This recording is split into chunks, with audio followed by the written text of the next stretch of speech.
Seventh retreat.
In our last discussion, during the study of the chapter titled The Difficulties of the Mental Being, Sri Aurobindo led us through the consequences of taking one approach to bridging the human consciousness with the divine. We saw that the gap is a chasm, a gulf, with apparently nothing in between, unbridged or even unbridgeable. And so, when the mind dwells on the divine, there is some kind of an immersion, but always a gap in the experience. The divine is experienced as something fundamentally different, and although we may, as if during a period of immersion, experience something of it, the moment the consciousness returns to the normal sense of oneself, we realize the huge gap which was always there, and the consciousness which is registering is still deformed, incapable.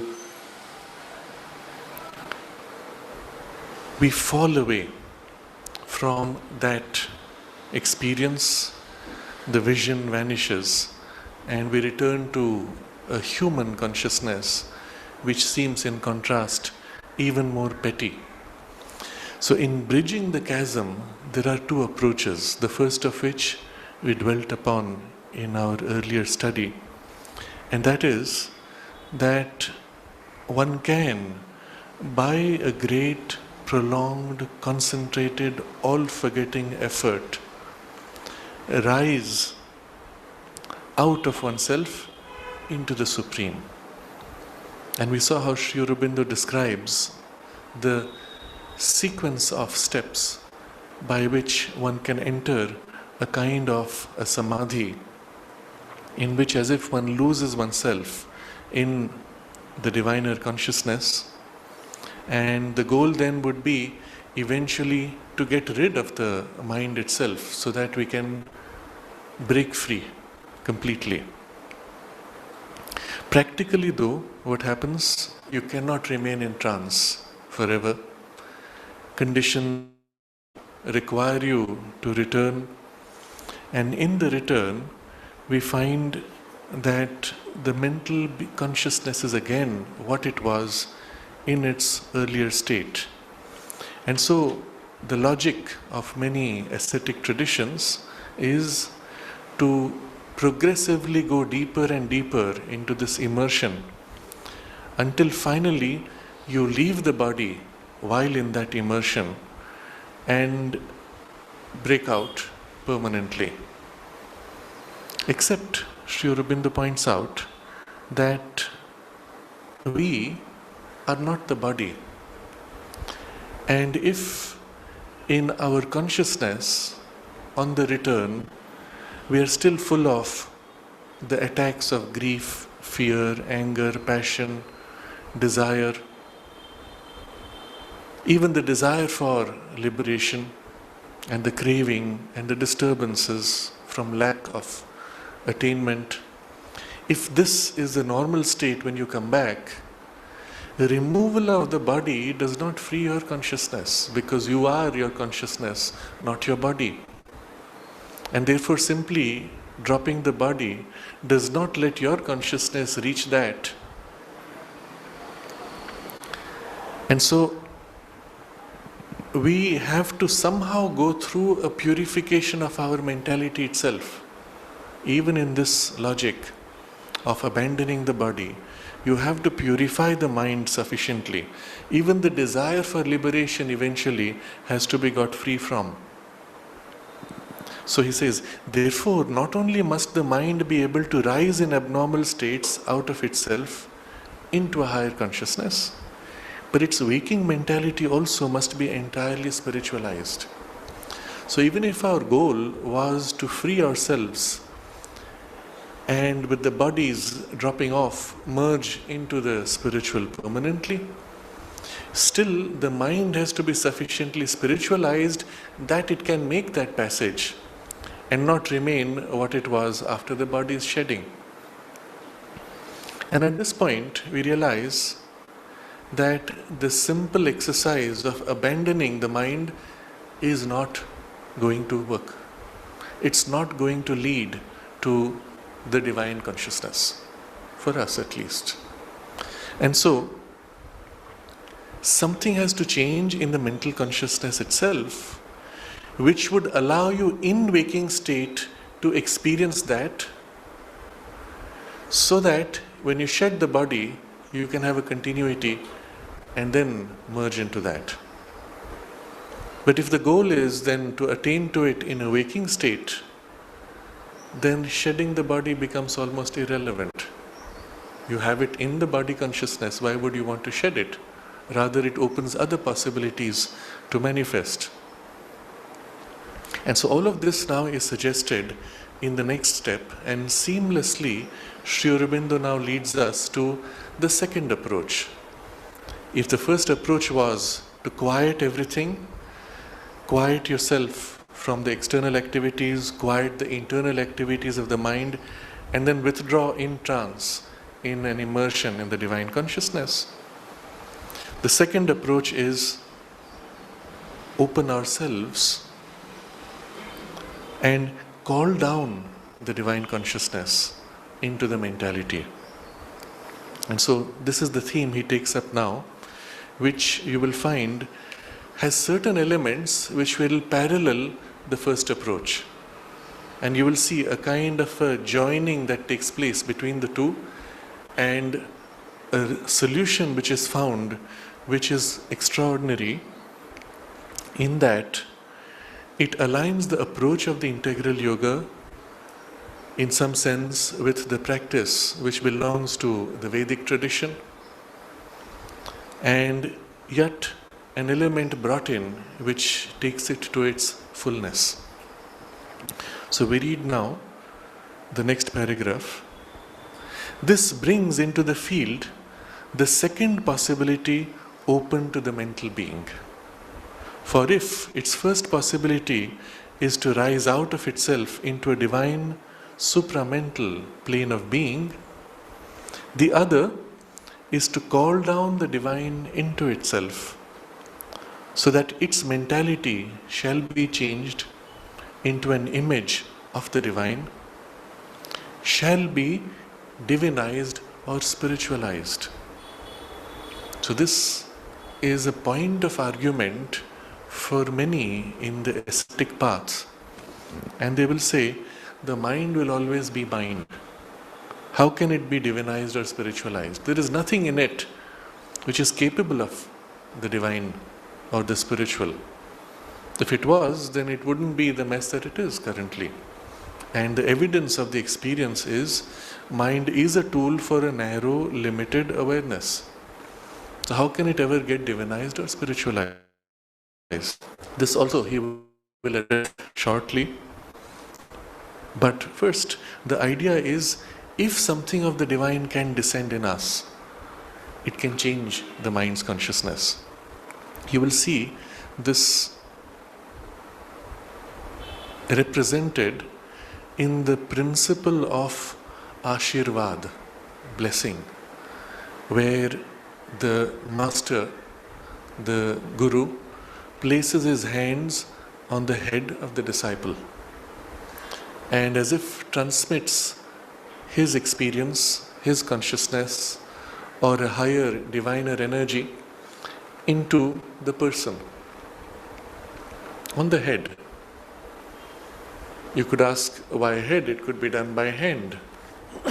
Precisely because the head is the center of our mental awareness. And it is here that our higher, more awakened, more conscious parts exist, and therefore often more receptive. And so when he places the hand, the idea is there is a transmission. And it is our experience when we have bowed before the mother, whether physically or even in the inner consciousness, or even when you bow at the samadhi, in the contact you feel something penetrating, settling, filling your being. Not only the head, but often the entire being is filled with something which was not yours, but the presence of which entering you changes your awareness completely. You feel as if uplifted, more aware, more deeply centered, more wide, more free, more light, more innately joyous. Many variations in the experience, but all the elements associated with a higher and diviner consciousness settle in us and remain in us until such time as either in our excitement or in our incapacity to contain, we rapidly move about in agitation. I'm full of so much energy, so much force. I start doing my work, or I start talking uncontrollably and lose, spill as if what was received. Or the other way, I go to rest. I try to contain, I have it, I go to sleep eventually because the body has to sleep. And when I return from sleep, everything is gone. The special presence which was filled into you has gone. And you realize at that point that your consciousness did not change. It was filled with something else, and that something else being present changed you. When that something else was lost, you found yourself back to what you were. And yet, an imprint remains. The next time when you receive, it's as if you're able to receive better, or through a series of contacts, you become more and more naturally of its nature, more close to it, and so on. So all of this belongs to our current domain of experience, but for which Sri Aurobindo will give us a deeper understanding of what happens and how this line of development can be further taken forward. So, call down the divine into itself so that its mentality shall be changed into an image of the divine, shall be divinized or spiritualized. So 3 things he describes: image of the divine, divinize or spiritualize. And he takes trouble to give you these different images because there's something there to be understood. So the change into an image of the divine is an idea which you will see is deeply rooted in all of the ancient traditions. And the image of the divine was taken as a symbol, a higher possibility represented here on a lower level, which allows us through this representation to link to the higher. An image of the divine is what we do when we create an idol. Or in traditions which reject idolatry, they will put something else at the center of it, which still represents or is an image of the divine at a level that you can access. In a sense, the goal is that we ourselves become in the image of the divine. In the biblical tradition, they speak of God making man in his own image. And if you take it literally, then people will come to the conclusion that God has 2 arms, 2 legs, 2 eyes, and so on, and has to eat and speak and so on. And it doesn't make sense. What is the image of God is a representation of the divine consciousness on a lower level, in a lower grade of substance and material, which cannot be as that was, but is made as close to that as possible in its image. And there comes the whole principle of symbolism. But after that, one can go a degree further. It's not merely an image on a lower level, but it becomes of the nature of the higher. And that's where you are divinized. The consciousness itself and its capacities grow beyond the limits of the lower level and approach the possibilities in the higher. Your mind, instead of being an instrument always of limitation and ignorance, now seems as if to get free of ignorance and grow out of its limitations. And that's where we can speak of a divinization of the consciousness. In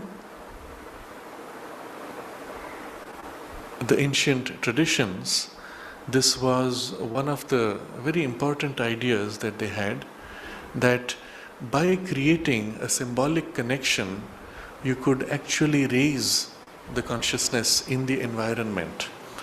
And it was this which was the basis of the construction of temples, for example, where you symbolized the whole of the divine or an aspect of the divine in a particular form. So if you look at the whole philosophy or the science behind the temple construction, of course, depending on the aspect of the divine which you want to bring in, you create a representation. And you realize at that point, everything in the physical consciousness is a symbol of something higher in the mental consciousness. And everything in the mental consciousness is a symbol of something higher in the spiritual.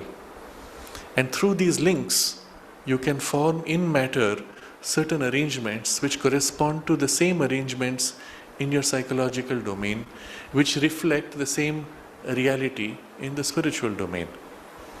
So the temple itself, for example, if it is meant to be a representation of the divine, there will be something of the 3, Sat, Chit, Ananda, at the top, the peak, touching the triple divinity. Or if the focus is on the oneness of the divine, it will be a single tower, a single peak. If the focus is on the multiplicity of the divine in the cosmos, it will be 7 peaks, 7 kalashas, containers which embody the 7 principles, and so on. Within the physical sphere, there will be often 3 layers representing the 3 layers of the 3 sheaths of our consciousness. 3 kosha, physical, vital, and mental, which you have to cross in order to get to the center. And the center itself represents the divine presence within us. And yet the center is not just one thing. There is a passage to enter that inner space. And so the passage is formed, coming eventually to the core of the passage. In Sanskrit, the term is for the sanctum sanctorum. The term is Garbha Griha, literally translated as womb home. Because that passage is like the womb, and the source, the home inside, is the source of all things which flow out through the womb into manifestation. The Garbha Griha is literally the seat of the divine presence within us. And so you enter that inmost core and you are in the presence of the divine.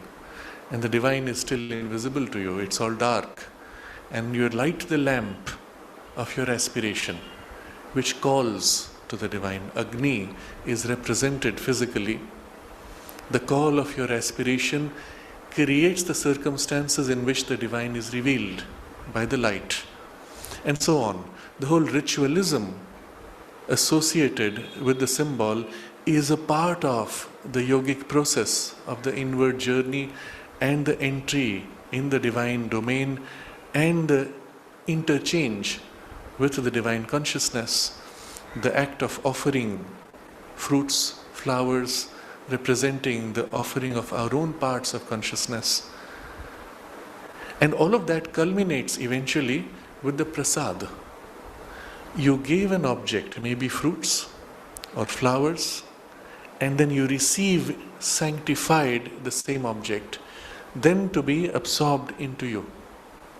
Or sometimes, from the flame, the ashes that remain, when the gross material substance is burnt up, consumed by the divine fire, purified, the part that remains, which is still purified but materially accessible, that comes back to you. It's as if your own consciousness taken up into the divine, anything which is impure is burnt up, and what remains is the purest. Bhasma, the ashes, and the sanctified ashes are given to you. And again, what you do, either ingest or apply or in some way experience the absorption of that into your being. If you receive as prasad the fruits, well, you eat the fruit, make it a part of your being. If it is water, you sprinkle it or drink it. The idea being, there is not only a giving of oneself, but there is the receiving equally of something that represents the highest divinized or transmuted material, consecrated and blessed, which then joins with us to change us. And the idea being, in this first representation in an image, there is a process by which one starts an interchange, leading to a change within us, a divinization. Or even, he says, spiritualized, becoming of the nature of the spirit, so fine and so refined as to become almost non-material. Such is the possibility open to us by the descent of the calling down of the divine into ourselves. How is this to be done? He describes the processes and the means by which such a contact can begin, considering that there is nothing in the mind which is of the nature of the divine. How are you to begin? This may be done, and primarily must be done, by the mind's power of reflecting that which it knows, relates to its own consciousness, contemplates. For the mind is really a reflector and a medium, and none of its activities originate in themselves. So, considering that the mind has nothing of the divine in it, What does the mind have? What is its most essential quality? It is that which you have to turn to the divine. And the most essential quality of the mind is the capacity to reflect. Reflect what? As it normally works, it reflects all the energy, forces, pulls and pushes of which are around us in nature. It reflects and they work through it. The same power can now be turned to the divine. And he says, this must be done by the mind's power of reflecting. So there are other ways, but the primary way is this, that the mind has to reflect what?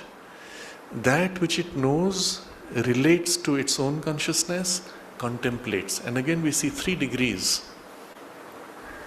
What do you know? Well, I know this exists. I know that I exist.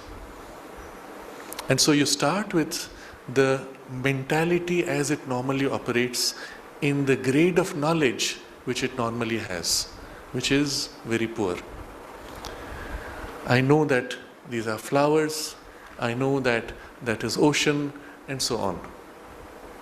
And here you will see how the text very closely follows the same text we have been studying in the Kena Upanishad, where also you will recall the description is of the mind turning to reflect that. And the Kena specifically guides you on what to dwell when it says that of the divine which is in the gods and that of the divine which is in you. That is what you have to know. And if you look at what do you know? I know all this, I know myself. And you start with that knowledge. What do you know of yourself? And you start a kind of a process of introspection of your awareness itself. You start a process of introspection of things around you, going deeper and deeper into them bit by bit. Again, it could be an activity, as we do in science. You study this, go deeper and deeper by an active process. Or, as in this case, the mind's power of reflection. You make the mind very quiet, but keep it dwelling upon what you know. Until in that quiet state you begin to reflect, not agitate, not work, but reflect that which you know. Of course, here the goal being to know the divine. What do you know of the divine? I know the divine exists. So you make your mind very quiet and turn it to what you know of the divine. Simply, the divine exists. When you think about it, it sounds too simple. But when you put it into practice, make your mind very quiet and turn it to, I know the divine exists. And I turn my awareness to the divine and make the mind as quiet as possible. Very quickly, and in fact very easily, you begin to feel, experience a kind of a presence. Now, depending on what you know of the divine, if you went into the temple, you know that deity is the center, that is divine. So you make yourself very quiet and dwell upon that. As you become more and more quiet, you reflect that. And you experience, you begin to see, you begin to feel the living presence of the deity. It sounds simple, in fact it is simple. The difficulty people have is normally in making oneself quiet. But even if you start with a little bit, you begin to experience a little bit. When the quiet becomes more and more deep, when the reflecting state of the mind becomes more complete, the intensity of the experience grows in vividness. So the first step is using the mind's power of reflecting that which it knows. And it does not matter what it knows. Whatever it is that you know is good enough to begin. If this were not possible, we would have nothing in the mind's capacity which would allow us ever to enter in relation with the divine. Now you can take any aspect of the divine, even the aspect of the, let's say, the Sachidananda, which even as an idea you see as something far away, as abstract. But if the mind became very quiet and dwelling upon the idea of that which it knows, you will find eventually something begins to reflect. There's a very interesting observation that the mother makes in relation to this, and I will read from it.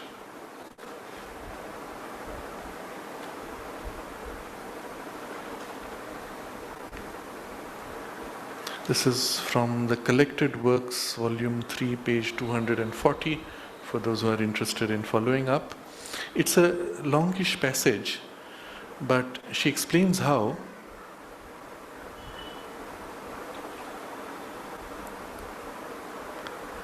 the ego in us is what creates the sense of the barrier. The ego is what helps us to individualize ourselves and what prevents us from becoming divine. It is like that. Put that together and you will find the ego. Without the ego, as the world is organized, there would be no individual.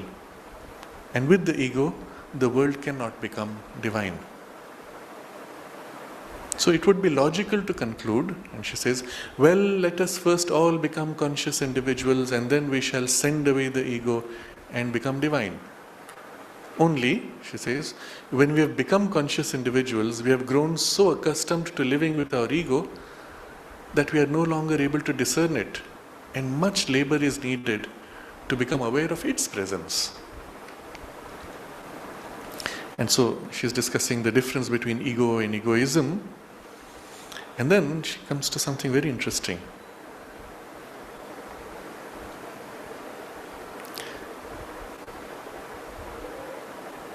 As the ego thins, when you begin to be aware that everything is yourself, and that this is only a very small point in the midst of thousands and thousands of other points of the same person, that you are everywhere, when you feel that you are yourself in everything and that there is no separation, then you know that you are on the way towards having no more ego.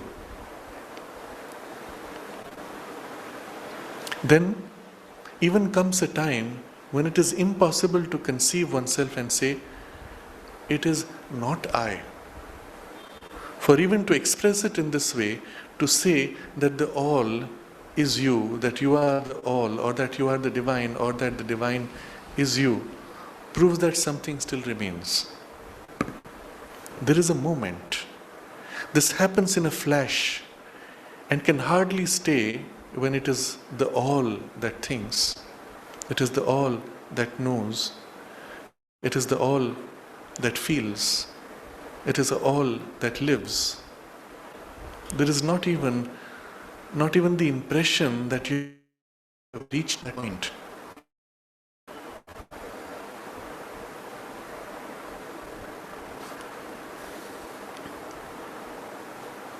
And then she says something interesting.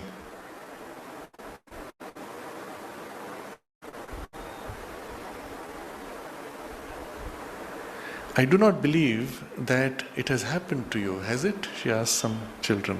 Not yet. And yet it is indispensable if you truly intend to know what the supramental is. If you are a candidate for supermanhood, you must resolve to dispense with your ego, to go beyond it. For as long as you keep it with you, the supermind will be for you something unknown and inaccessible. But if through effort, through discipline, through progressive mastery, you surmount your ego and go beyond it, even if only in the tiniest part of your being, this opening of a small window somewhere, And by looking carefully through the window, you will be able to glimpse the supermind. And that is a promise.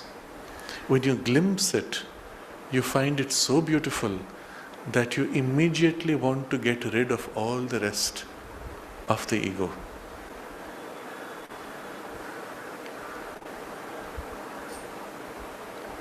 Please note that I am not saying that you must be totally free from all ego in order to have a glimpse of the supermind. For then that would be something almost impossible. No, to be free from ego just a little bit somewhere, in some corner of your being, even only a little corner of the mind. If it is the mind and the vital, it is well and good. But if by chance, not by chance, if by repeated efforts you have entered into contact with your psychic being, then the door is wide open. Through the psychic, you can suddenly have a very clear and beautiful vision of what the supermind is. Only a vision, not a realization. That is the great way out.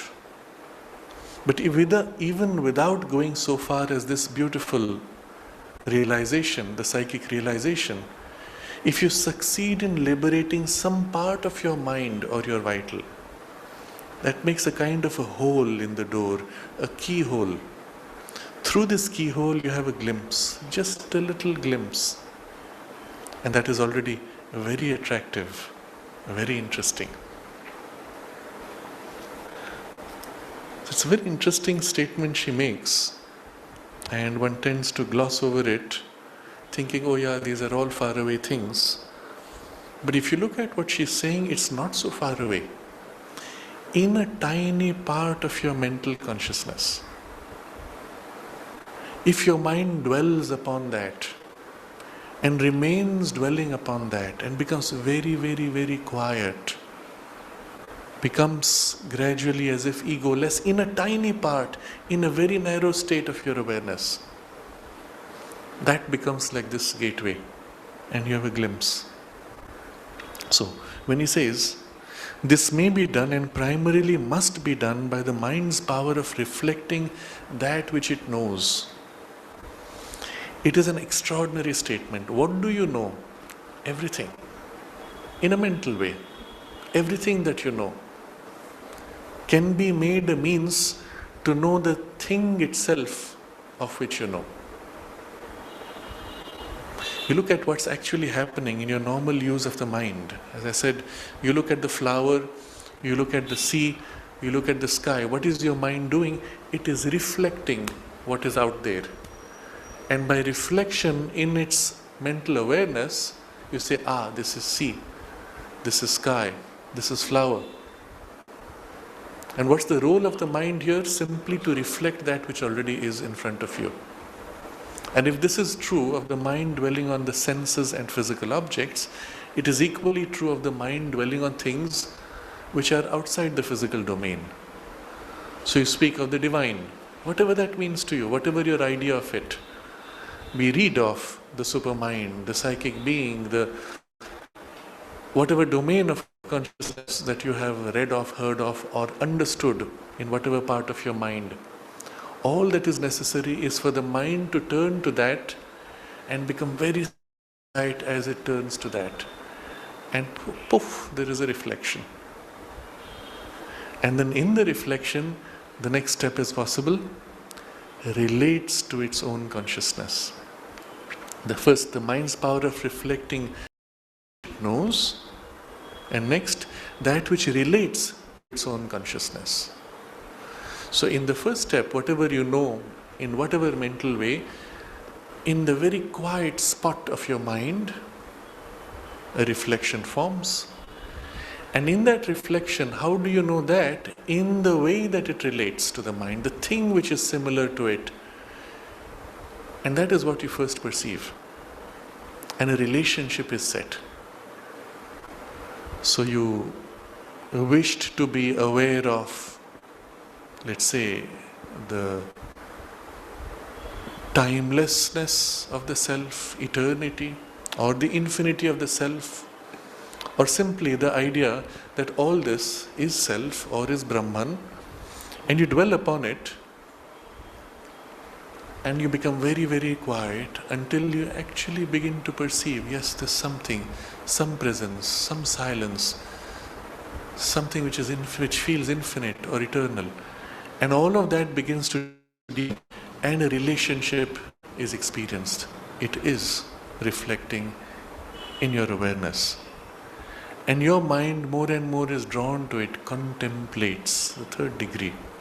So first a reflecting, a second degree which is a relationship which is felt, this is around me, I am in it, and then a contemplation. And in the contemplation, obviously, as you dwell on that, you begin to lose yourself, you begin to thin out.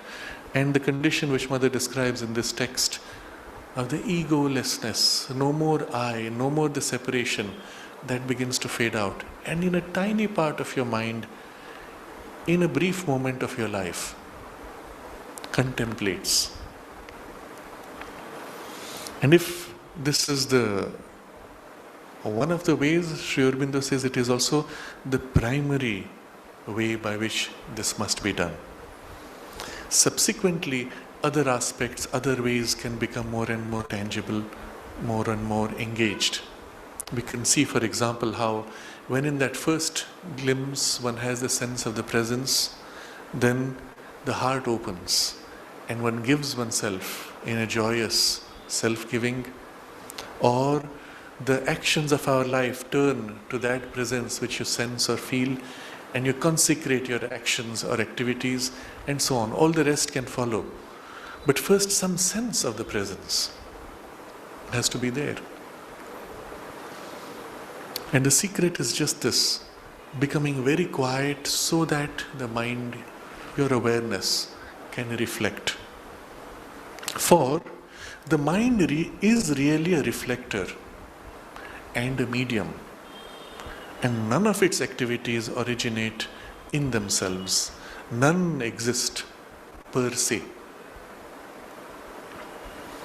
So he's giving us the deeper insight of how the mind works. And that insight we are applying now to bridging with the divine. So first he says, mind is really a reflector, and second he says, and a medium. Now this is a very important idea. If you think of mind as something abstract, as unfortunately modern science teaches us, mind is only a product of electrical workings in your brain and brain waves. Now when you think of it like that, there is no substantiality to mind. It is only a phenomenon, a process. You shut down the brain waves and there is no mind. There never was mind. It was only an appearance from brain waves. If you go with that belief, then obviously none of this would have much value. But if you go by your own subjective experience, when I'm aware, and I'm aware that I'm aware, there's an awareness which exists by itself. Even if you knock out my body, my awareness can stay. My awareness can impose itself on my body and will it into awakening. So I realize my mind has an independent existence from the body, reasonably independent. While the body can pull the mind can also pull the body and drive it. And so there's an awareness, and mind awareness is separate from yours. But then comes something else. The feeling of this awareness is that the awareness can be concentrated, it can be expanded, it can be directed, it can be made more bright, more intense, or become dull and sluggish. And you experience subjectively that it is almost like a substance. My mind is dull and heavy now. My mind is bright and fresh and flowing freely. And it's the substantiality of it which you can feel. And this is the deeper reality. If this was not true, then yoga would be impossible and all the rest would be impossible. And this is again one of the things which Mother refers to in one of her classes when she speaks of going through many levels of consciousness. she speaks of,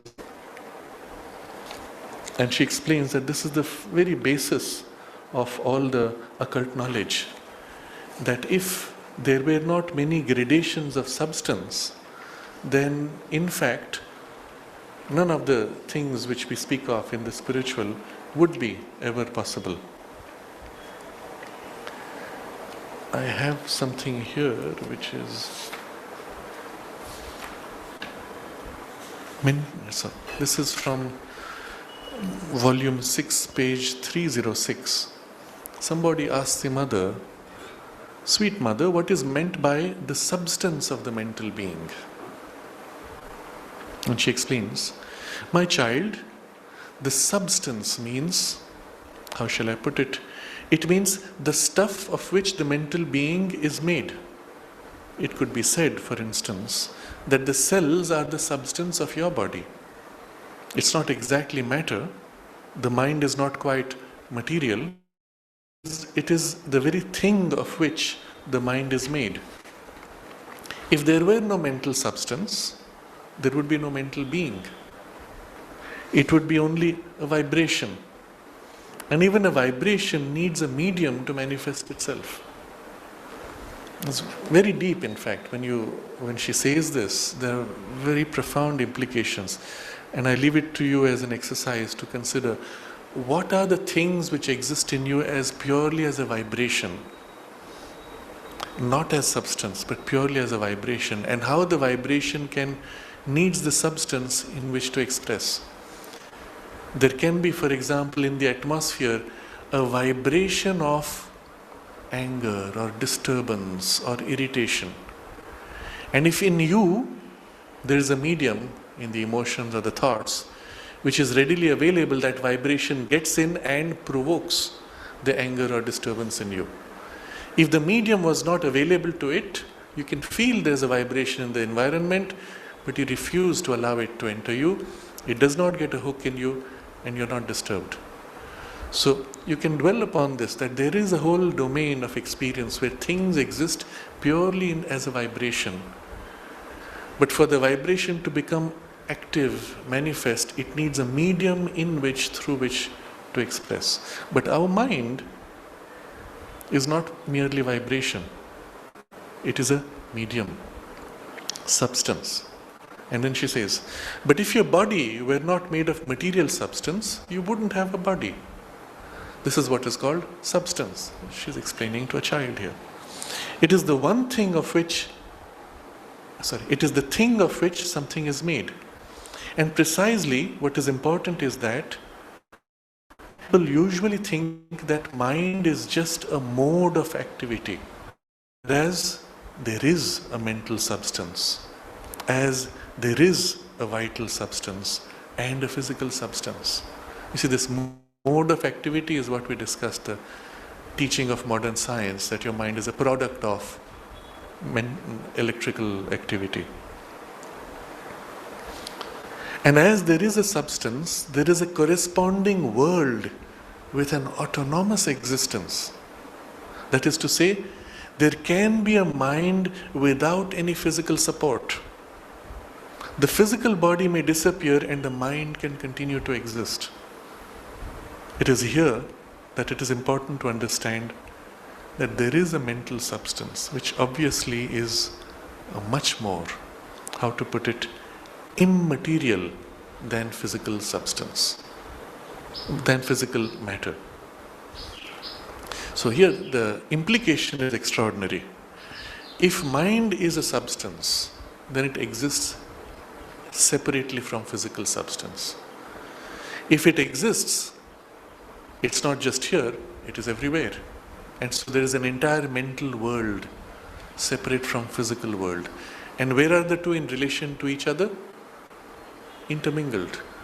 They're different grade of substantiality, but they're all right here. And it is this which she's speaking of now, the difference of gradation. She says, some people use a rather unclassical word, rarefied, but I don't think it has exactly this sense. Well, you see, we say that substance has different densities, And the more material it becomes, the denser it is. The further it moves away from matter, the less dense it is. But it is a substance all the same. There is even an etheric substance. I don't say that this conforms with scientific theories. I don't guarantee that I am not talking scientific heresies. But this is a cosmic fact. Mother laughs. So you don't care what science says, because science is still infantile, it is growing. And Mother has to warn us of this, because at the same time in the school, the teachers of physics will be telling you there's no such thing as ether, because science threw out the ether 100 years ago. In fact, Einstein was responsible for that. But the reality is, the whole of pre-Einsteinian science was based on the assumption of an ether. And when Einstein removed the ether, it led to a huge mess in physics. And so Mother has to be careful to distinguish that. But she says it is scientific heresy, but this is a cosmic fact. And she laughs. It is exactly, I think I said this when I spoke about occultism, I said, the first thing one must know before being able to practice occultism is that the different states of being have a different density. And they have an individual, independent existence of their own. That they are existing realities. That they are truly real substances. That is not just a way of being. So again, a very important statement when you dwell upon it. She says, the different states of being have a different density. So she's not using the word consciousness, but of being. There is one being, one divine, one Brahman. And the different states of being are of different densities. And here you have the whole cosmos. All the possible gradations of being are all there. And each of them exists by itself, independently. And each is an independent, existing reality and of real substance. Now straight away our picture of the universe becomes one continuum of different gradations of substance, of worlds. Because each grade of substance is everywhere in the universe and interacting more with itself than with other grades. And so it becomes a world to itself. And yet there's a continuum. All of the worlds are influencing each other, although they're interacting much more within themselves. And this, she says, is the first thing one must know in order to practice occultism. Because what is occultism after all? It is engaging with these higher gradations of reality, higher gradations of substance, and going across them. Bringing their activity into the physical grade of the activity, or using physical substance to engage with things of the finer gradation of substance. When you cross those levels, those barriers of gradations, that's your practice of occultism. But the same thing, if you go beyond the purely vital and mental to the underlying being of whom these are substance, then that becomes your spiritual practice instead of occult practice. She says, there can be a mental being and mental activity and, for instance, a thought that is completely independent of the brain. Whereas the materialistic theories say that it is the brain which creates mental activity. But this is not correct. The brain is the material transcript of the mental activity. And mental activity has its own domain. The mental domain has its reality, its own substance. So now again we link it to what we spoke of earlier. When there is a physical ashirvada, the blessing given, and the mother places her hand on your head and pours into you a spiritual light, force, substance. She's pouring a spiritual substance which fills your body. and the rest of your being, it fills your brain. It fills the mind, which is in the same location as your brain, but which is different from your brain. So on both levels, different things happen. When your brain is filled with this light, well, the activities of your brain cells now become suddenly very free. And this can be measured with electrical instruments. When a person experiences a descent, a Shaktipat, descent of spiritual force, or generally any energy, there is an immediate change in the brainwave patterns which one can measure. And this is at the level of the brain, not mind.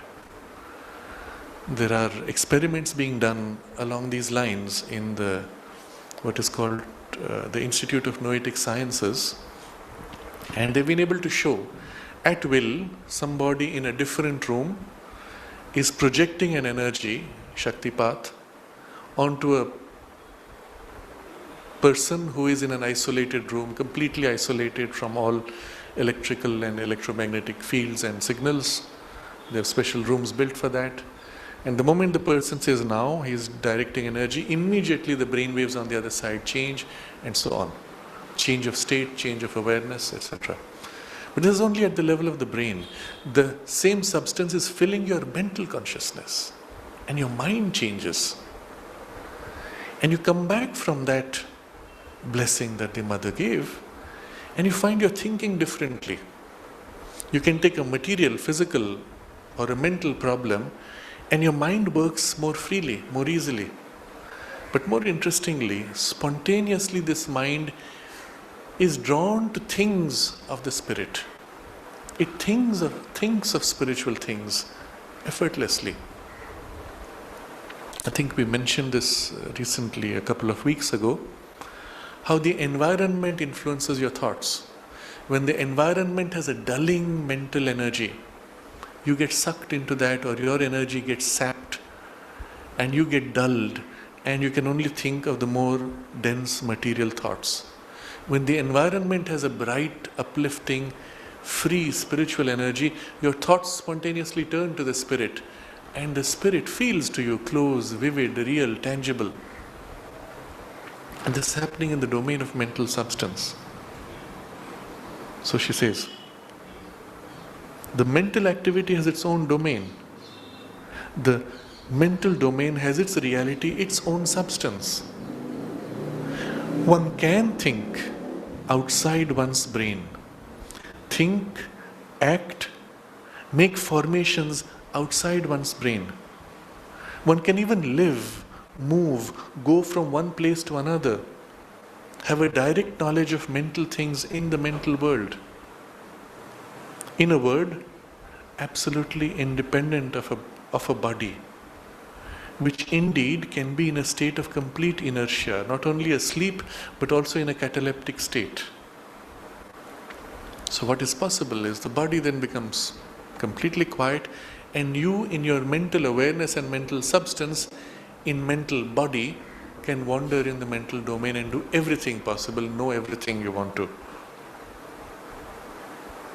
And moreover, it is quite certain that so long as one has not understood that one is made up of different states of being which have their own independent life, one can't have a complete control over one's being. There will always be something that escapes you.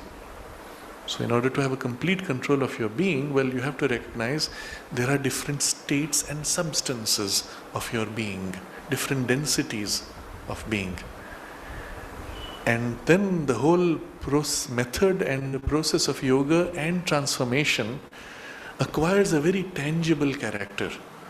It's not just thinking things and some haphazard experiences which spontaneously pop up and vanish. It has to do with gradations of awareness and substantiality of awareness and the influences between them. So, just this one word, Sri Aurobindo places here in passing, changes our whole perspective with the commentary that the mother has given. Where Sri Aurobindo says, ordinarily the mind reflects the status, for the mind is really a reflector and a medium. So if we stopped with mind a reflector, All right, it reflects things, but what is mind? Some kind of unsubstantial state. But he says, no, it is a reflector and a medium. And suddenly with that one word, all this opens up to you. Mind is an entire domain of awareness, of substance, and therefore with substance comes all the possibilities which come with substance. It can move around, it can know things, it can have its own independent existence, and it can change the quality of the substance, infuse itself with other substance, infuse itself into other substance, and so on. So in the Mother refers to this as being the basic idea behind occultism, because in occult practices one would, for example, produce a thought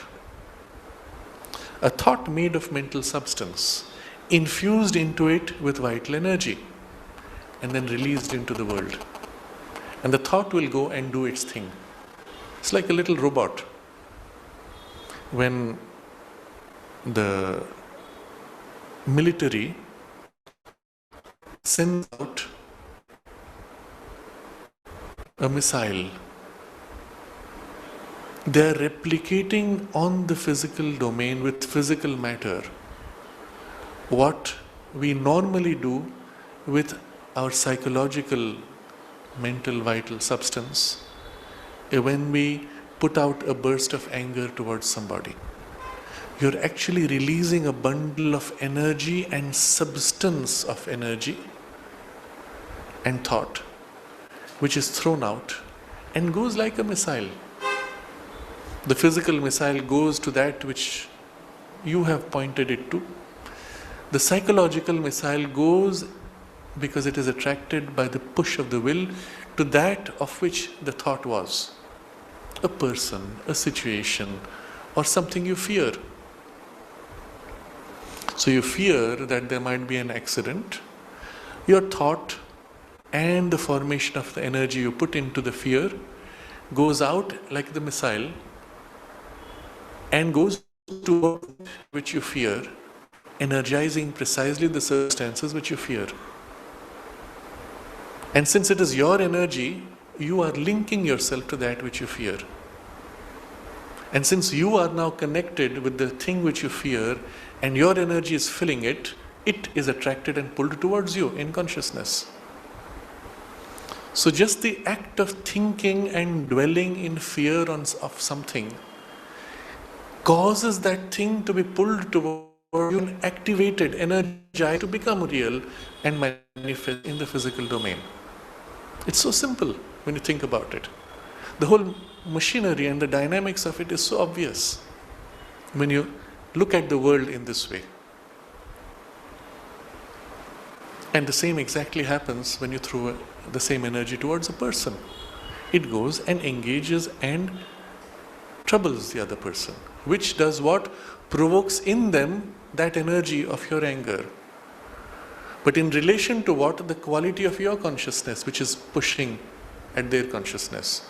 And so they awaken suddenly to anger or disturbance in relation to you.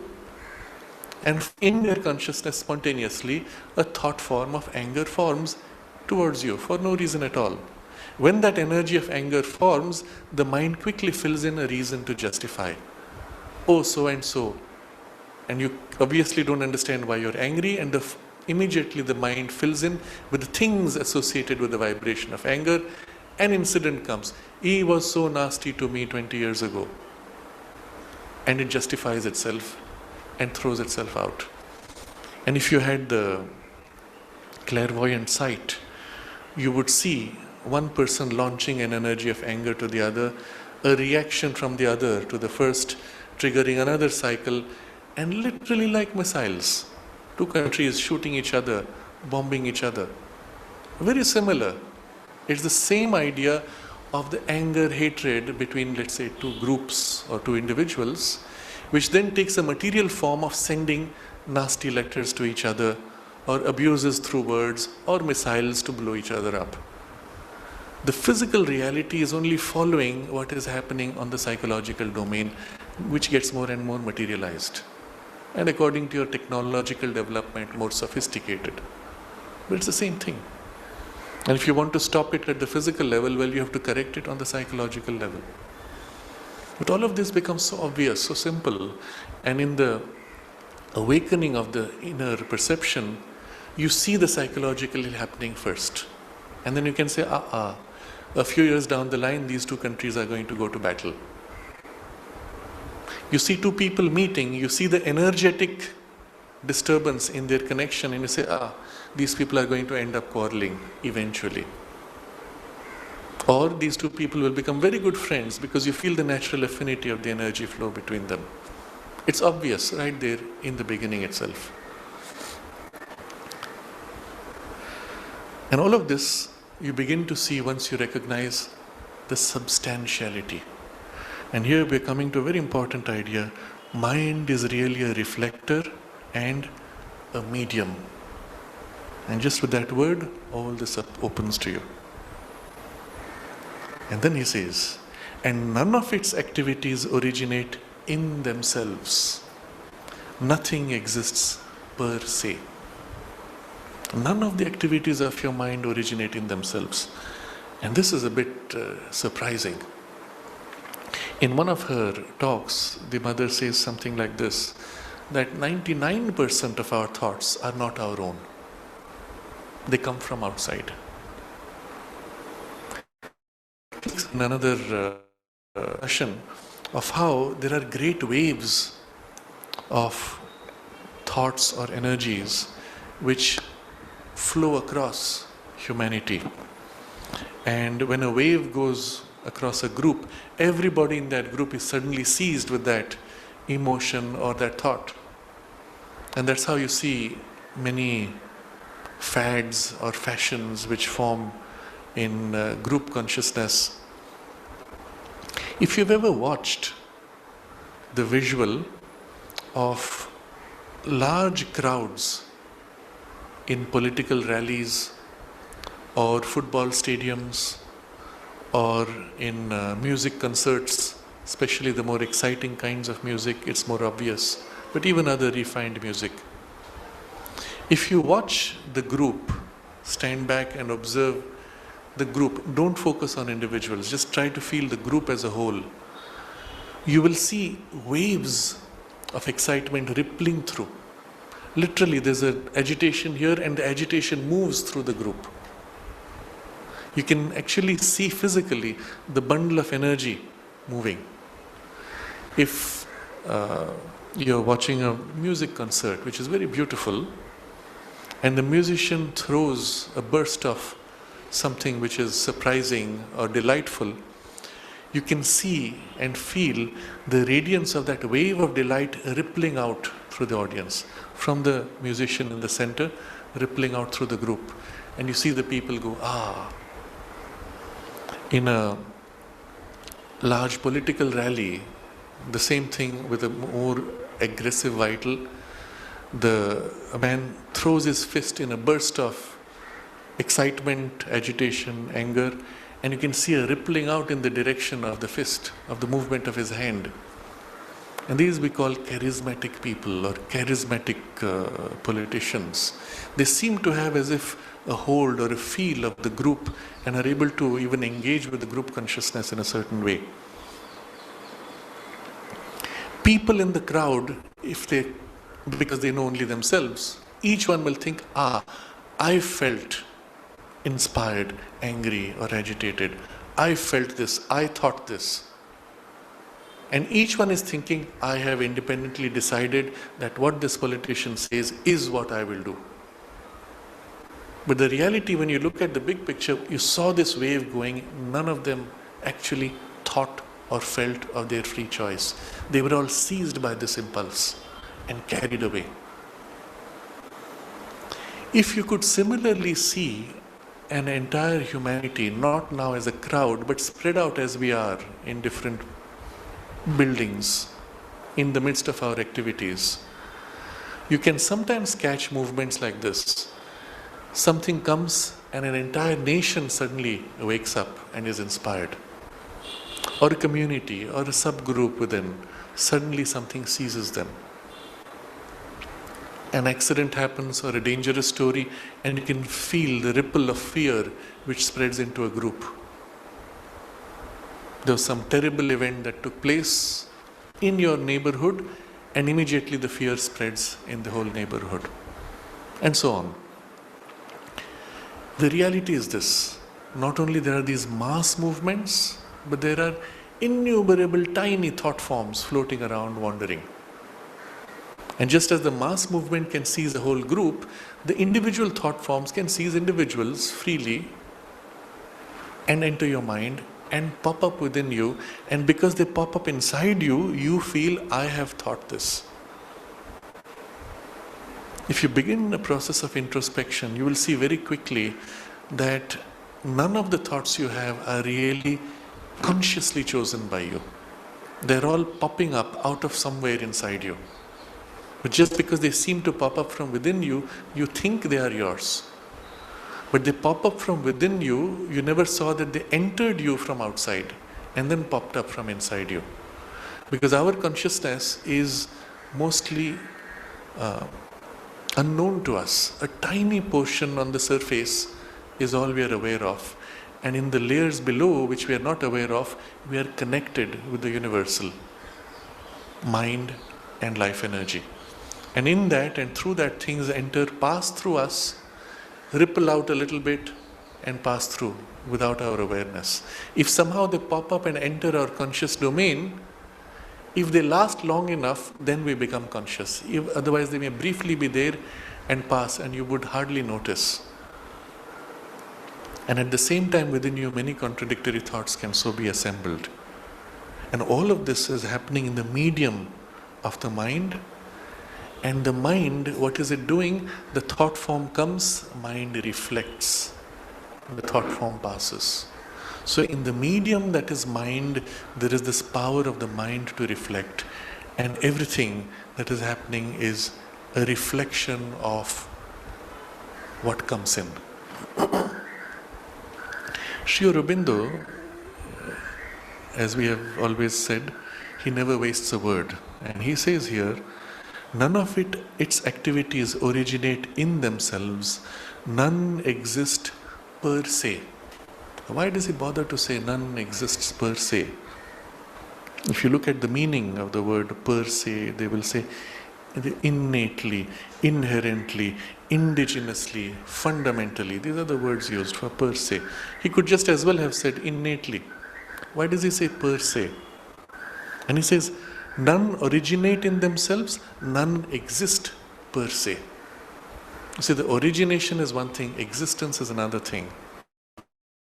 And for us, he uses per se. Why does he switch to a Latin term? Okay, per se is used in English frequently, but why is Sri Aurobindo bothering to use that term? And if you go to the root of per se,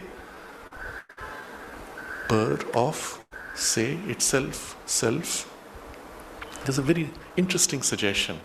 It goes back to the same root as in Sanskrit. Se is sa, he, that, in relation to the self. By itself is how we would translate. But the idea of self, the word self in the per se, is telling you something essential, something fundamental, something inherent and deeply rooted, not a superficial phenomenon truth. So none exists per se in its self. And so none of the activities of the mind are based in self, in something essential, fundamental, self-existent of the nature of self. All things in mind are phenomenal, dependent on other things, even other things within mind. Nature of mind is a domain of relativity, of partiality, of limitation, and everything is operating in relation to everything else. A thought has value in relation to other thoughts. It does not exist per se by itself. In self, by the nature of self, self-existent as in self. There are, separate from mind, what Sri Aurobindo describes as thoughts of the infinite. They're as if the self thinking out. And that is a thought that exists per se, by itself, in self, and entering the universe. And these are the thoughts that enter, and we use the word thought for lack of a better word, and because they are thoughts of the self, they enter the universe and manifest. They are inevitable. They are absolute in their result, eventually. They act across the universe, across space, across time, if so they are formed. And yet they are projections from the self moving out like thoughts released. Those are per se.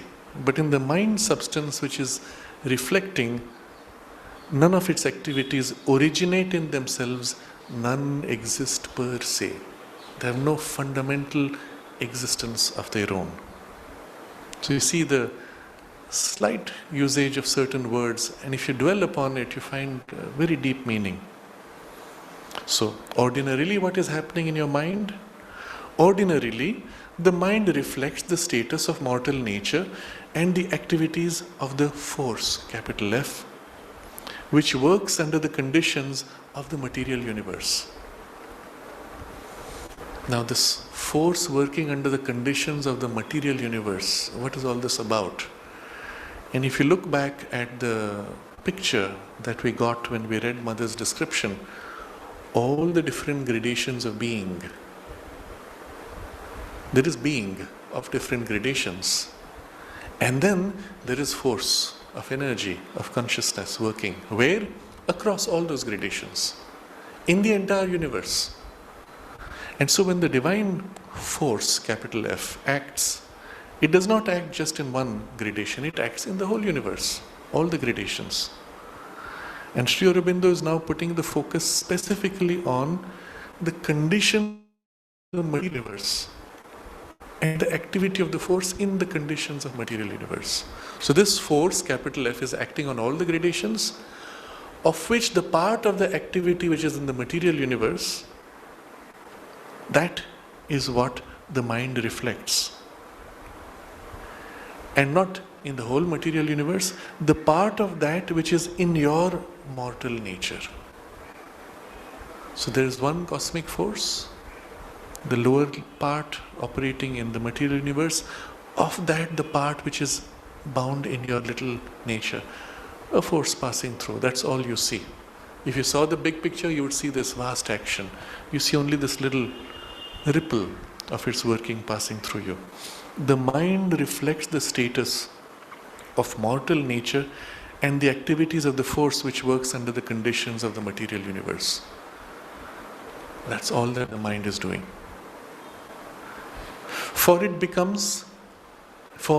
If it becomes clear, passive, pure, by the renunciation of these activities and of the characteristic ideas and outlook of mental nature, then as in a clear mirror, or like the sky in clear water, which is without ripple and unruffled by winds, the divine is reflected.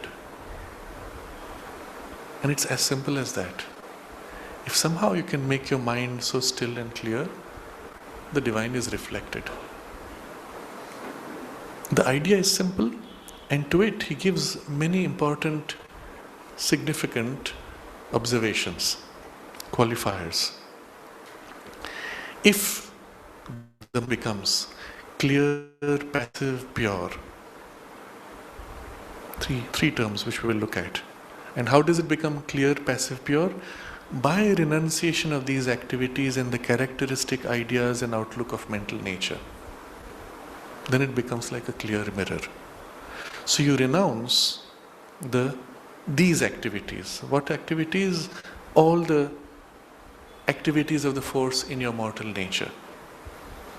So let's say you sit as an exercise, you sit and watch your thoughts. And you find your eyes fall on some object, instantly triggers a thought. The thought triggers another thought, which triggers another thought. Meanwhile, your eyes moved to another object, it triggered another thought which met the previous thought, either overwhelmed it or modified it, which led to another thought, and that's all that's happening. So some activity, some agitation or working of this universal force, and the activity is modified by your characteristic ideas. Let's say in your consciousness, certain ideas are very specific to your way of thinking. Well, these same ripples get modified along that. You have, let's say, a strong fixed preference for certain beliefs.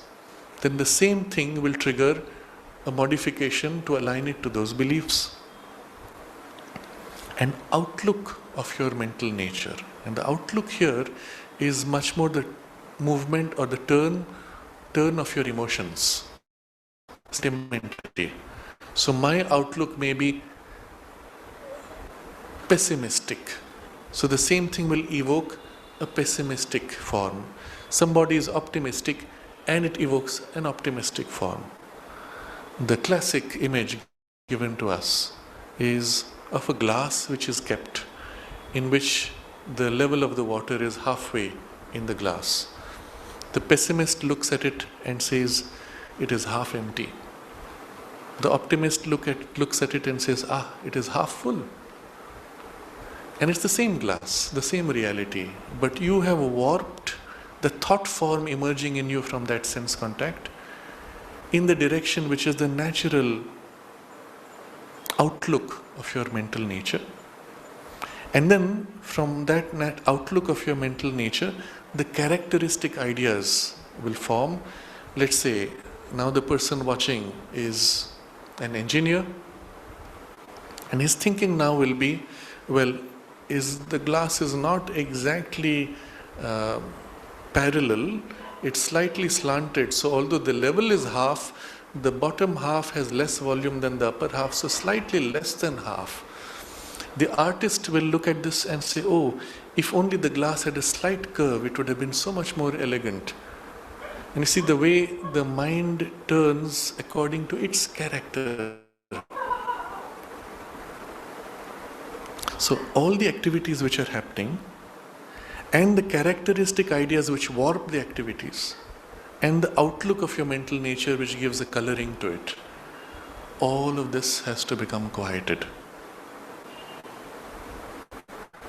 So if it becomes clear, passive, pure by the renunciation of these activities and of the characteristic ideas and outlook of mental nature, three things you have to renounce. The activity itself, with it the characteristic ideas you have to renounce, and the outlook of your nature you have to renounce. And as you renounce step by step, and these are the three stages in which you do that, the mind becomes clear, then passive, then pure. And there are 3 degrees of purity. In the first, the mind is clear, meaning the chaos and confusion of mental activity which is there, that settles. There is less chaos. The thoughts which come are clearer, more distinct, less mixed, less cluttered, less noisy. If your mind is very quiet, you sit next to somebody whose mind is very cluttered and agitated, you can actually feel that their mind is agitated. After a while, they will tell you, it's very peaceful sitting next to you. Why? Because the influence of your silence of mind is now settling and his mind becomes quiet. But at first, you will sense the clutter. You may not be disturbed, but you'll be aware of it. And this is what happens in the early stages of our practice as we teach the mind to become quiet and remain quiet in the midst of activities. You look around you and you realize how noisy things normally are. Or if within you there is a poise of quiet, you realize how noisy the normal activity of your own mind is. You can enter a physical space and you notice, this space has been cleared of thoughts. You enter another space, you feel in the room, there's so much clutter of thoughts. And from the grade or quality of thoughts, you can say what kind of people use this space for what kind of activity. Because it's still left as an imprint. And when those people come in the space where there is this clutter of thoughts, they're sucked by that clutter of thoughts. Equally, when you enter a space which is clear of thoughts, your thoughts become quiet spontaneously. So one can create spaces like this and bring into them certain qualities. Mother makes an observation that, in the early days of the ashram, a lot of this was done everywhere in the ashram. Mother put a special power, a special energy, a spiritual force in every space of the ashram to make that space conducive for the activity for which it was intended. There is even today this little room in the ashram main building called the reading room, where various books and journals of the ashram are kept. And it was a known thing in the early days, and Mother had commented on this. She said she had put a special force there that if you sit there and read Sri Aurobindo's books, obviously, then the mind is given a special aid to perceive and to understand more deeply.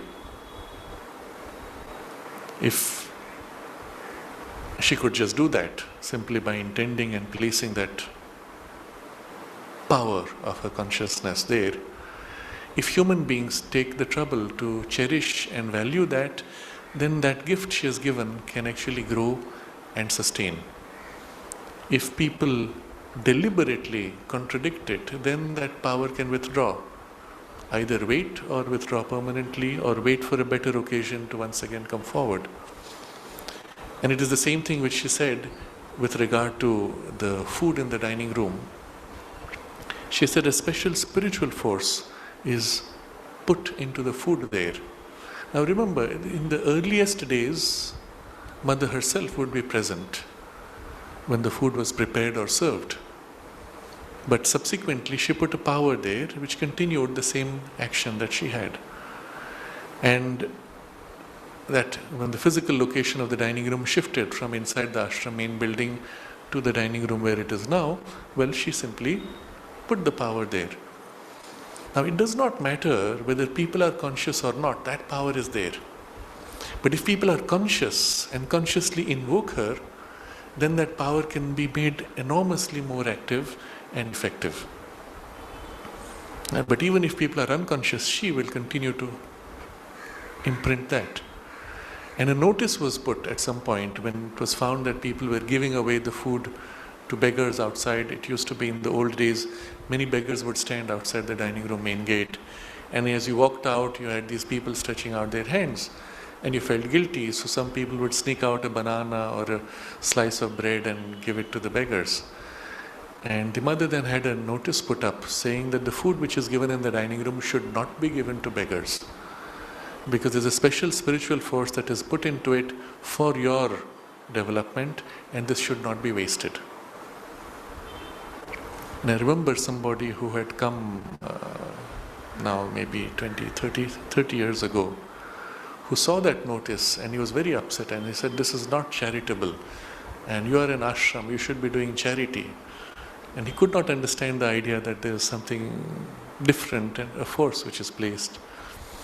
I had an unusual experience when I first visited Orissa, and there was a big function. Many hundreds of people come often when they have these large functions, and they prepare the food for all of them. Everybody gets to eat during the functions, and it is all free. It is supported by donors. And so I was sitting with the group there, we were eating, and from the first contact with the smell of the food to the taste and the effect of the food in the body, I said, this is remarkable. It is exactly like the dining room food, the same vibes. Although the material, the kind of food prepared was different. It had different taste physically, but the finer, refined vibration of it, both in taste and in feel in the body, was the same as the dining room. I said, this is remarkable. How is this possible? And I said, I want to see where you prepare the food. So we went, and just behind the kitchen, there was a big tree, They didn't have enough facility even for a room. So just under the tree they had set up these stones in which they put a fire, and there was the big pot, and they were just cutting vegetables on one side and putting in the pot and preparing. I said, how does this explain it? And then I saw next to the tree there was a photograph of the mother.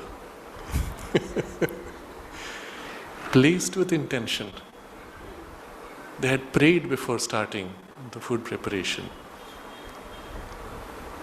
And when you call the mother, then of course she responds, and the help, the force, the gift is given. And it was there in the food. Of course, the people who were preparing it were also doing it in a spirit of service as sadhakas. And so it made a big difference. But that conscious invocation, that conscious call, and you had the same special vibration that Mother places in the dining room. So it's not limited to this physical location. It's available everywhere if you invoke, if you ask for it. So we've digressed a little bit from the discussion, but this is to point out that a consciousness can be imprinted anywhere to help a particular direction of influence in us. And if the direction of influence is to clarify the mind, you enter that space and the mind becomes clear. You read Sri Aurobindo's book sitting in the reading room and you find, the thing just opens, the understanding happens effortlessly, spontaneously. Of course, you could do it anywhere if you entered and asked for that illumination. So when you have a space which is clear, your thoughts become clear as they walk into this space. And what is the nature of clear thought? You're still thinking, but the clutter, the confusion, the chaos, the half-formed, the normal agitation in the mind, that becomes quiet. So this is the first status of purity of the mind. Thoughts become clear, the mind becomes clear. The second status of the purification is, as the mind accepts, yes, my role is to reflect and not be in agitated activity, it becomes passive. Instead of being led by whatever force and movement of the wind blows the waters and creates ripples, the waters themselves become still and do not respond to the wind, the forces, the energies moving and disturbing. Passive, again more and more in degrees. And finally, when it becomes completely still, then we say it is pure, because at that point it can reflect without distorting that which is divine. So purity, Mother has defined elsewhere as to respond to no other influence than the divine. I'm paraphrasing, but something like this. And when this complete stillness takes place, what is the mind responding to? None of the agitation of this universal activity of the force, but the divine which is above.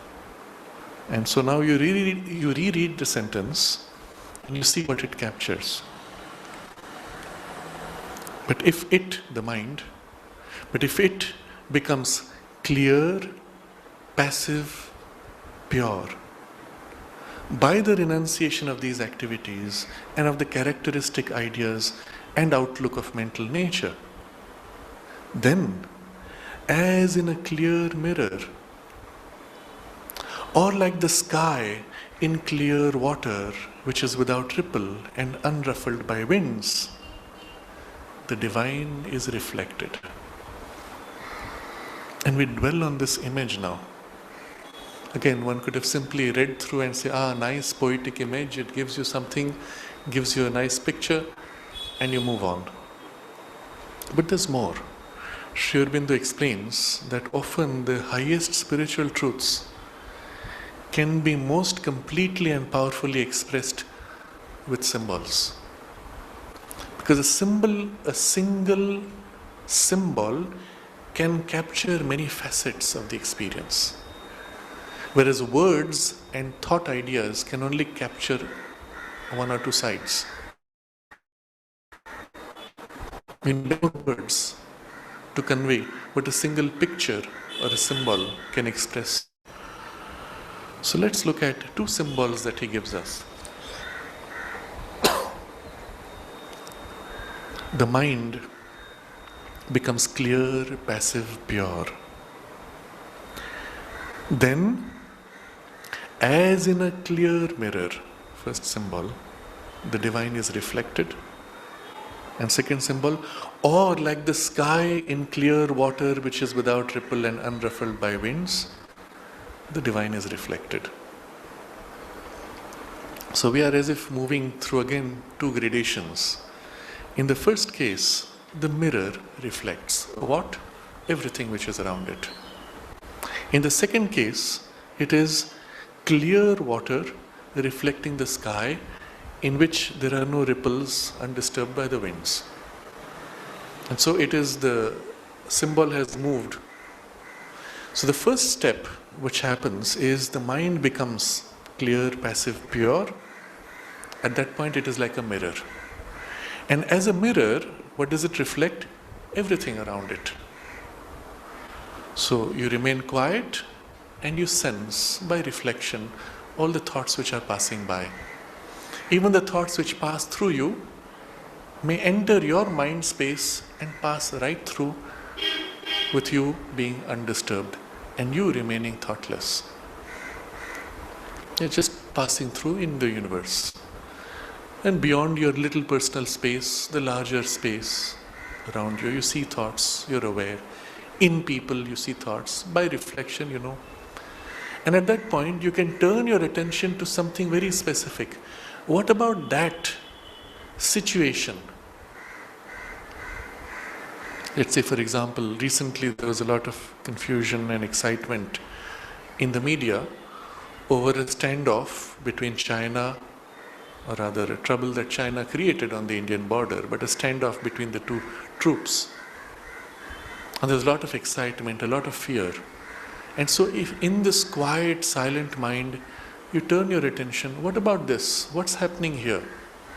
And immediately your mind reflects the state of mind in that space. Now, you may not catch which particular troops, which weapons, what particular details of the physical space, but you'll immediately reflect the state of mind of the people there. On both sides, if so you choose. And in the state of mind, you can sense the quality or the kind of tension, if such exists. And remember what I discussed earlier, it happens first in the mind domain. The physical weapons follow. And if you see something happening there, you know that very likely it will go all the way to the physical, or it may be blocked halfway through, hopefully. But if there's nothing there, then you know nothing will happen on the physical level. And so you look at it. Somebody with a greater development of awareness might even see or sense by reflection this condition of tension and be able to imprint the silence and peace into that space to diffuse the tension.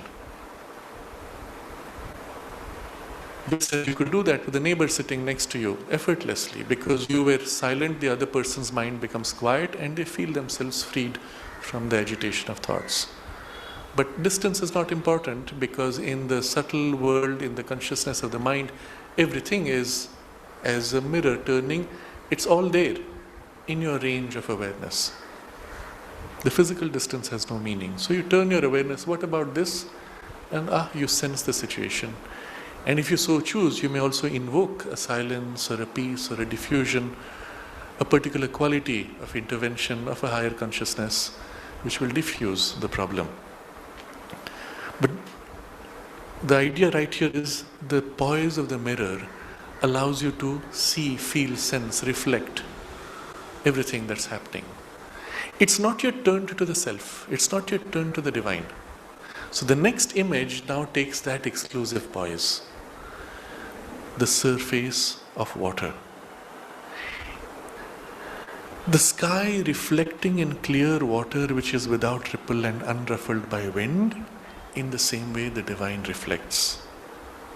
And so he takes this image straight away. The nature of the lake is that it only reflects the sky. It does not reflect you. It's only turned to sky. And that's the state in which your silent mind turns to the divine. And so this is the second symbol. But in this, like the sky in clear water, the divine is reflected. And then there is the qualifier. In the clear water which is without ripple and unruffled by winds. Without ripple is the agitation which comes in your own mind's awareness. The water itself internally may be disturbed and has its ripples.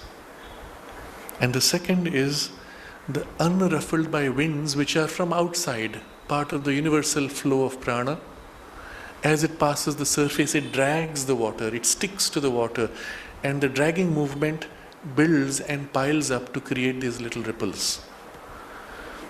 If you go into the middle of the ocean, you will find ripples caused by the wind. As you come close from the ocean to the coastline, the same ripples which were moving like this, as you approach the coastline, they become movements of waves. And as they approach the shallower layers, the waves rise until they break and fall. The same thing happening in the center of the ocean, going up and down. The wind increases in velocity and the waves are choppy, larger, harsher. The boat shakes. The wind becomes quiet and the surface becomes still, and you can see the clouds reflecting in the waters.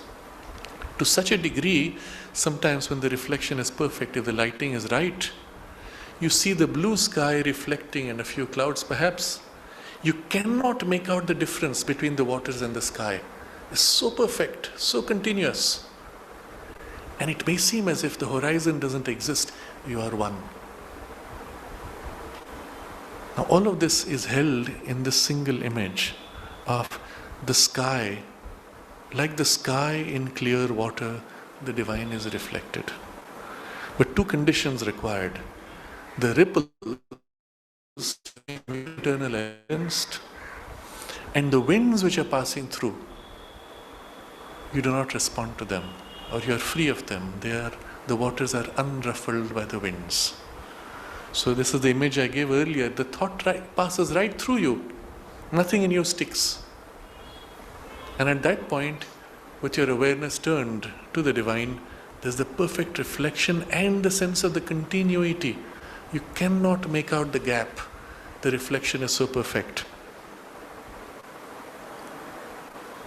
The divine is reflected. Where? Here.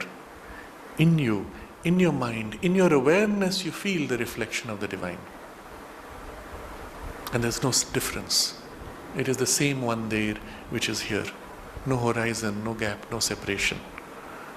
That's the experience. The silence within you is reflecting perfectly the presence of the divine. And then gradually some agitation starts. Some excitement. Oh yes, this is a wonderful experience. It feels so nice. And bit by bit the activities begin. At first on the most surface parts and quickly spreading. And the experience fades. Where does it go? Remember, the agitation is most on the surface. So when the agitation grows, it's from the surface in that it begins. Where is the silence and the reflection? Inside. Where does it go? Deeper and deeper inside. It recedes. It goes into the background until it crosses the line of your awareness, and then you have lost it. But it's still there. It was always there. It never went away. Once again, when you bring back the silence, it comes back, settles in. And often, this is the reason why very often one has the sense, if you have held yourself in some awareness of the divine presence, and then you enter activity, one has the sense as if the divine presence is at the back supporting. because we associate the front with activity and the back with the deeper inner layers. And so the sense of the presence surging forward from behind, filling you with its silence, or receding in the background, and then remaining, supporting from the background. Supporting from the background. And this feeling of back and front, you can see the rationale behind it. But during this time now, seamlessly, the divine is reflected. But what does it mean to be reflected? Is it just an illusion? Is it just an appearance, like a sketch, like a picture made? So Sri Aurobindo has an interesting observation in a text which he has written in Sanskrit, which has been later named as Sri Aurobindo Upanishad. It is in Upanishadic style. And he uses the same image of the reflection of the sun in the waters there. But then he says, real is the sun, real is the light of the sun, real is the reflection. And although the reflection is as if, in some sense, not the substance of the sun, it is not unreal. It is real equally. And so what we are receiving of the divine is not the substance of the divine, but it's a real light, and the reflection itself is real. It has its own substance, which is not entirely that, and yet it is real. So at this point, Sri Aurobindo writes, the mind still does not entirely possess the divine or become divine, but it is possessed by it, or by a luminous reflection of it, so long as it remains in this pure passivity. So the mind is possessed by it, by the divine, or by a luminous reflection of the divine. Why is he bothering to say by the divine or by a luminous reflection of the divine? There are two different gradations of the state in which you are experiencing.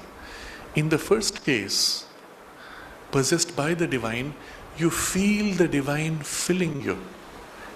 The divine consciousness fills you so much, you forget yourself. Or you may even claim it and say, I feel the divine in me, I am one with the divine.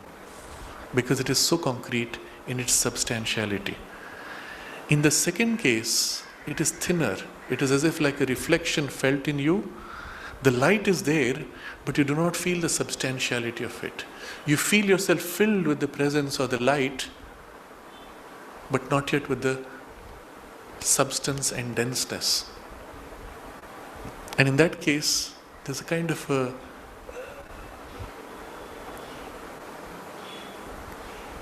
one feels as if it could go away easily. Whereas when it is filled with the denseness and substantiality of it, the divine is as if in you, you feel like it can never go away because it is you. It is not only a part of you, it is you.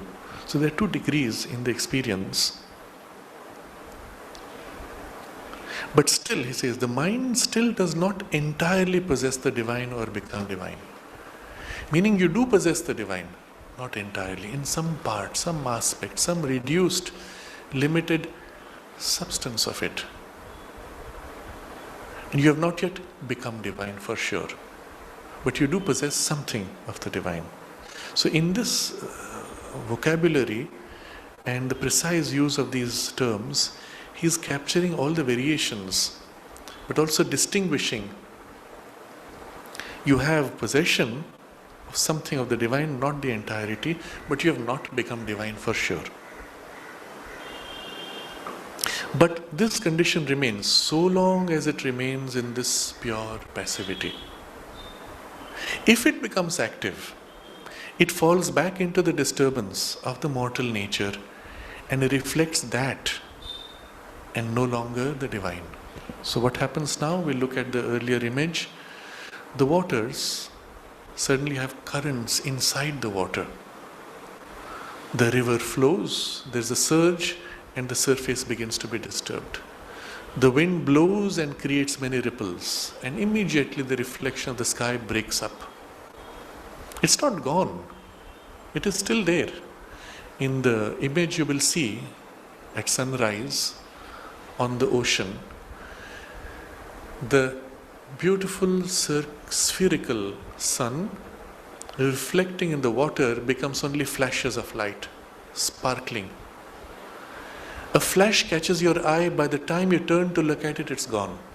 Meanwhile, another flash catches your eye, you look at it, it's gone. Another flash, and your attention is going like this all over. And when the same ocean becomes absolutely still, the sun reflects perfectly and you see it all in the water. No agitation, no movement. Your attention holds it as it is.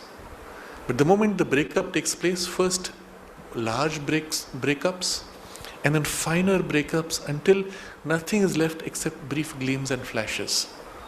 And this is the condition of our mind in relation to the world. The divine is still there. What do you see? Flashes, flashes, flashes. But by the time you turn to grasp the flash, it's gone. And what you grasp is only the shadow of your desire. And this is what happens in life when we are chasing what? Chasing happiness, chasing love, chasing peace, chasing joy, chasing perfection, chasing harmony, whatever it is you're chasing. Knowledge. In the very act of grasping, a glimpse, something, a flash, by the time you grasp and give it form in word, it's got distorted. That's not quite what I meant, but you've already lost what you glimpsed. Happiness, momentarily I felt, I tried to grab it and it's gone. There's only the disappointment or the memory of the happiness and it's gone. I try to repeat it by doing the same thing again and again. It only leads to more frustration. And love somehow feels like it's there and it's gone, it's gone. In the very act of reaching out to grasp, you crush and destroy whatever form it was through which momentarily there was a glimmer. Meanwhile, it moves somewhere else and somewhere else. And this is our experience of the world. All the while, in everything, finally, ultimately, we are relating to the divine. Except it's never the one whole divine. It is glimpses and flashes of reflections, of reflections, of reflections. Going through many levels, many layers. And then something. But because those flashes are there, we are chasing. We never get it, of course, because we grasp the form and not the essence which came through the form. So, if it becomes active, it falls back into the disturbance of the mortal nature and reflects that, and no longer the divine.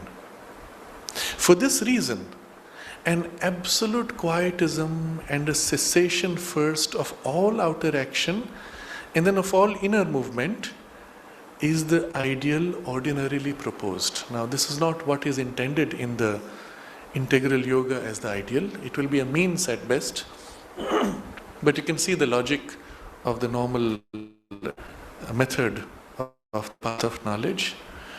You have to become absolutely quiet. And how do you do that? First you cease all outer activity, then all inner movement. Now you notice this is very similar to what we read earlier. When the mind was trying to cross over into that higher domain, it had first to withdraw from the ordinary interests, then cease ordinary activity, and then cease even the internal activity of the mind and turn exclusively to that. Something similar has to be done here also, if you want to reflect perfectly. So you see, this basic process of quieting and disengaging is common to both paths. And Sri Aurobindo, by going into this minute detail of each approach, shows you the common elements which then become a common basis of a general practice, which includes both movements, a rising above as well as a descent and a reflection. But common to both will be the stilling and the cessation of agitation. We'll come back to this in detail next time, but just to complete the paragraph. Here too, for the follower of the path of knowledge, there must be a sort of waking samadhi. When you become absolutely quiet, it's a state of samadhi, except that you're fully awake and not internally immersed, but internally engaged, but in a state of samadhi. Whatever action is unavoidable must be a purely superficial working of the organs of perception and motor actions, in which the quiescent mind takes eventually no part, and from which it seeks no result or profit. Now, if we thought this was it, he says, but this is insufficient for the integral yoga. What is it that we need? There must be a positive transformation and not merely a negative quiescence of the waking mentality. Now, what is this transformation? What is its rationale? Because after all, this is all the mind can do. It can reflect. Remember, it cannot change itself. So what is the rationale of the transformation and how is it to be done? This is the discussion in the next 2 paragraphs. So for now we pause here. We look at the common feature of the earlier practice and the common requirement of being able to still the mind completely. And you will see in the actual practice of the integral yoga, this initial stilling, Sri Aurobindo puts in a preparatory phase that he calls the purification of the psychological instruments. So you teach the mind, the life energies, even the physical nerves to become very quiet, and then you separate out their functioning so that one does not interfere with the other. And that is the basic preparation of purification. We will look at this in greater detail next Friday. We can briefly pause here, and if there are any questions or comments, we can take them up.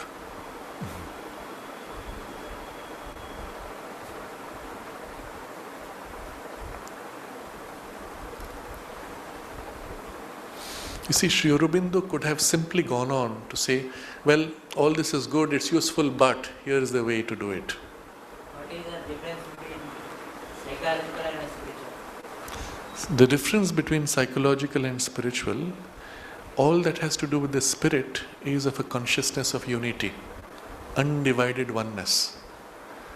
What is undivided oneness is spiritual. What is broken, can be separated into pieces, is in the psychological domain. So Sri Aurobindo could have simply gone on to say, well, this is good, but this is what we will do. It's not it. He maps out in tiny detail all the stages, steps, and the variations in approach and practice. Because everything is included in the integral yoga. It may not be the primary means, but being part of your nature and part of the normal evolutionary process, it's all there. At some point or other it will come your way, and you should know its place and its right use and its limitation. And when you have the full picture like this, there's nothing which is left out. All the experiences that may come your way, you know exactly what it is, where it is, and how to deal with it, and make it a means for something greater. But also through it, the different approaches and methods of various systems are justified and then transcended. We recognize why this approach is important, and we know its limitation, and we move on. So it is if we go in this way in detail, you'll see not only he maps out the whole path, but also leads you steps through the experience of the whole path, touching all the parts of your nature eventually. It's very precious gift to humanity. There was a recent discussion, we pointed out that somebody asked, why is Sri Aurobindo so difficult to read? Why does he make it so complex that you need to decode what he writes? And I pointed out that if you read a book which was written 100 years ago, even sometimes what was at that time revolutionary, you read it today, you say, well, yes, I'm familiar with this, there's nothing new. But when you read Sri Aurobindo, and this was written 100 years ago, everything is still fresh and new. But 500 years from now, when the mind of humanity will have evolved so much more, they will still read this same text and say, wow, this is so wonderful. And it will still be for that much more developed mind nourishing and uplifting, experientially and in understanding. And so he's as if spanning time, going ahead of humanity and formulating it in a way that can lead you from where you are today in your mind's development to where we will be, even in a highly evolved mind. He covers the full spectrum. And so you will see how the same text you could have read quickly and got the sense of something which will be very useful, or you can go deeper and got so much more, or you could go still deeper and get the full impact of the experience. And it's the same text throughout. And then the person who had asked this question, he made this observation later. He said to me, of course he said it in the context of Savitri, but I would apply it to all of Sri Aurobindo's writings. He said, Sri Aurobindo is the only author who has presented a revelation in the English language. Otherwise you will see all the original revelatory texts were in other languages. Nobody has so far brought out a revelatory text, which means in which a whole spiritual experience is poured out into the form, in the language, in its poetry. No one has done that in the English language other than Sri Aurobindo. Of course, he was referring to Savitri, but to me, even reading a text like this is really a revelatory text, which is made accessible to the mind because it is presented rationally and logically with philosophical and practical components. But it is still presented as an embodiment of an experience, and you are led into the experience as you read it.